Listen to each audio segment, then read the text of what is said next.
आज बऱ्याच दिवसातनं मी आणली होती पाणीपुरी. खूप दिवस झाली इच्छा पण होती आणि गेलेले मी बाहेर भाजी आणायला आणि तिथून यायला ना लय वेळ झाला. त्यामुळे म्हटलं आता दुसरं काहीतरी नाश्ता करण्यापेक्षा ना पाणीपुरीच घेऊन जावं. तरी ते पाणीपुरी घेतली खायला आणि दोघं टकामका बघत बसलेली की कधी आम्हाला पाणीपुरी खायला मिळते.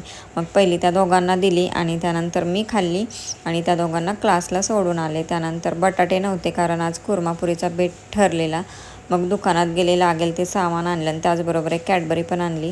पहिली ती खाऊन घेतली आणि म्हटलं मुलं आल्यानंतर आपल्याला खायला नाही भेटायची म्हणून पहिली खाऊन घेतली. तर पावसात भिजले होते म्हणून ड्रेस पहिला चेंज केला आणि नंतर लागले स्वयंपाकाला. मस्त साधी सिंपल अशी कुर्म्याची भाजी केली आणि पीठ वगैरे मळून ठेवलं. ती दोघं क्लासवरून आली ना मग गरमागरम तिघांसाठी पुऱ्या केल्या टम्म फुगलेल्या आणि पहिलं त्या तिघांना जेवाय दिलं. नवरा म्हणत होता की सगळी एकत्र बसू, पण मी म्हटलं नाही, तुम्हाला मी गरमागरम जेवाय देणार, त्यानंतर मी जेवणार. तर असा होता मिनी व्लॉग. आवडला असेल तर लाईक करा, सबस्क्राईब करा. बाय.